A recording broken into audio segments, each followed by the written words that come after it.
नमस्कार। स्वागत है आप सबका राजनीति के इस अखाड़े में। मेरा नाम है अजय सेठिया। मित्रों, अरविंद केजरीवाल पर डबल मुसीबत आ गई है। इस बार उन पर मुसीबत उनके चुनाव निशान झाड़ू पर भी आ गई है। अरविंद केजरीवाल ने अपने खिलाफ ट्रायल शुरू करने में जो फच्चर फंसाया था, उसे उपराज्यपाल वीके सक्सेना ने निकाल दिया है। केजरीवाल पर ट्रायल चलाने का रास्ता साफ हो गया है। दूसरी तरफ दलितों ने यह कहते हुए अरविंद केजरीवाल से झाड़ू छीन लिया कि उन्होंने झाड़ू का गलत इस्तेमाल किया है। दो खबरें हैं, दोनों आपको विस्तार से बताता हूं और उसका विश्लेषण भी करता हूं। केजरीवाल कानूनी दांवपेच से बचने की कोशिश कर रहे हैं। बार बार किसी न किसी मुद्दे पर हाई कोर्ट में चले जाते हैं कि ये हुआ ये रोको, ये हुआ ये रोको। असल में हुआ यह था कि 6 नवंबर को सुप्रीम कोर्ट ने एक अन्य मामले में फैसला दिया था। फैसला पीएमएलए के मुकदमे से जुड़ा हुआ था, जिसमें सुप्रीम कोर्ट ने कहा था कि संवैधानिक पद पर बैठे किसी व्यक्ति पर पीएमएलए के मामले में भी राज्यपाल की इजाजत लेना जरूरी है। पहले यह जरूरी नहीं था। यह सुप्रीम कोर्ट के फैसले से इसकी नई व्याख्या हुई। इसी को आधार बनाकर केजरीवाल ने 20 नवंबर को दिल्ली हाईकोर्ट में नई याचिका दाखिल कर दी कि ट्रायल कोर्ट का उनके खिलाफ मुकदमा चलाने का जो आदेश है उसे रद्द किया जाए। और ट्रायल कोर्ट ने उन पर मुकदमा चलाने का आदेश उन पर दाखिल चार्जशीट पर संज्ञान लेकर के जुलाई में दिया था। और केजरीवाल की दलील यह है कि जिस समय तथाकथित शराब घोटाला हुआ था, उस समय वह मुख्यमंत्री थे, इसलिए उन पर मुकदमा चलाने के लिए उपराज्यपाल की इजाजत जरूरी थी। सॉलिसिटर जनरल तुषार मेहता ने हाईकोर्ट में कहा था कि केजरीवाल पर मुकदमा चलाने की इजाजत ले ली गई है। हालांकि उनको पता नहीं था, लेकिन उन्होंने कहा कि मैं इस संबंध में पता करके अगली पेशी में दिखा दूंगा कि इजाजत ले ली गई है।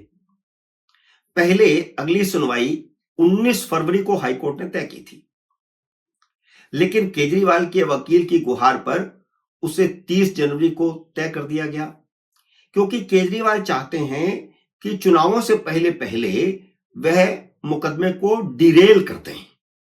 हाईकोर्ट यह कह दे कि क्योंकि इजाजत नहीं ली इसलिए ट्रायल चल नहीं सकता, तो उनकी जीत हो जाएगी।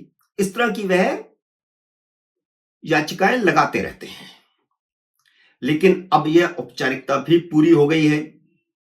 हालांकि केजरीवाल एक बार फिर कोर्ट जाएंगे कि जब ट्रायल कोर्ट ने उनके खिलाफ चार्जशीट का संज्ञान लिया था, उस समय ईडी ने उपराज्यपाल से इजाजत नहीं ली थी। यह होगा, लेकिन लगता नहीं है कि हाई कोर्ट से उन्हें कोई राहत मिलेगी, क्योंकि ट्रायल अभी शुरू नहीं हुआ है।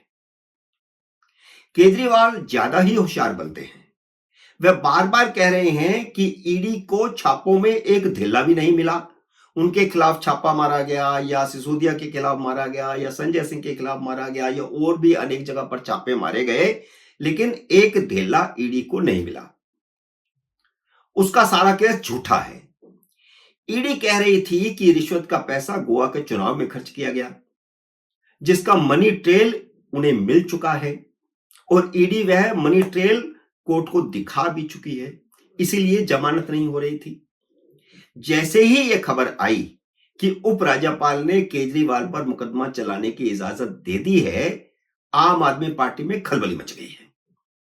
आतिशी मार्लेना को संदेह है कि उपराज्यपाल ने मुकदमा चलाने की इजाजत नहीं दी है। उन्होंने कहा है कि ईडी को वह चिट्ठी दिखानी चाहिए कि जिसमें उपराज्यपाल ने मुकदमा चलाने की इजाजत दी है। अब चिट्ठी जो इजाजत होगी वह तो हाई कोर्ट में दिखा दी जाएगी, इनको क्यों दिखाना। मनीष सिसोदिया ने कहा है कि यह खबर अमित शाह वाले मामले में जनता का ध्यान हटाने के लिए फैलाई जा रही है।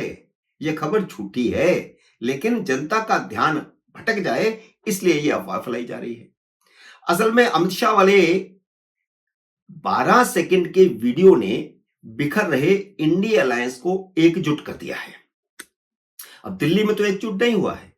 कांग्रेस और आम आदमी पार्टी भले ही इस मुद्दे पर एक हैं, लेकिन एकजुट नहीं हुए हैं। केजरीवाल को लगता है कि वह इस वीडियो का चुनावों में सबसे ज्यादा फायदा उठा सकते हैं। इसलिए उन्होंने दलित बस्तियों और वाल्मीकि मंदिरों में जाना शुरू कर दिया है, जहां उन्हें लेने के देने पड़ रहे हैं, क्योंकि पिछले 5 साल तो वह किसी दलित बस्ती में गए नहीं।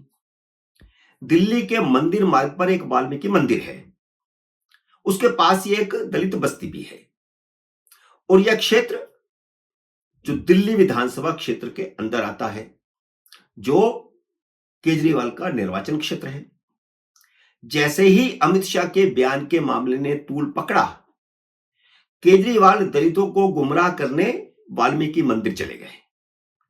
इससे पहले वे 5 साल पहले इस मंदिर में गए थे, 2020 के चुनाव से पहले गए थे, और अब जो है चुनाव आने वाला है तो फिर मंदिर चले गए, और अब तो खास तौर पर अमित शाह के वीडियो को आधार बना करके वहां मीडिया के सामने उन्होंने फिर एक बार झूठ बोला कि वह हर दूसरे तीसरे महीने इस मंदिर में आते हैं। इस मंदिर के कुछ मीटर पर ही जो दलित बस्ती है, जहां से 2013 में उन्होंने झाड़ू चुनाव निशान को लॉन्च किया था, वाल्मीकि समाज के लोग क्योंकि सफाई आदि का काम करते हैं, इसलिए उन्होंने झाड़ू को अपना चुनाव निशान बनाया था। लेकिन केजरीवाल जब वहां गए तो दलित बस्ती के लोगों को सूचना तक नहीं दी गई, क्योंकि उनके सामने मीडिया के सामने जो झूठ बोलते तो तुरंत उसकी पोल खुल जाती। लेकिन जैसे ही केजरीवाल मीडिया के सामने ड्रामा करके वहां से निकले, दलित बस्ती से लोग वहां पहुंच गए और उन्होंने बताया कि पिछले 5 साल में कभी भी ना तो केजरीवाल इस मंदिर में आए और ना उनकी बस्ती में आए। अभी भी जब वे मंदिर में आए तो यहां किसी को सूचना नहीं दी गई थी। जितने भी लोग वहां मौजूद थे वे सब केजरीवाल बाहर से कहीं से लेकर के आए थे। लोगों ने कहा, स्थानीय लोगों की बात कर रहा हूं मैं, दलित बस्ती के लोगों की बात कर रहा हूं मैं, उन्होंने कहा कि केजरीवाल ने इलाकों के लोगों के लिए पिछले 10 साल में कुछ भी नहीं किया। यह सारा इलाका एनडीएमसी में आता है, एमसीडी में नहीं आता।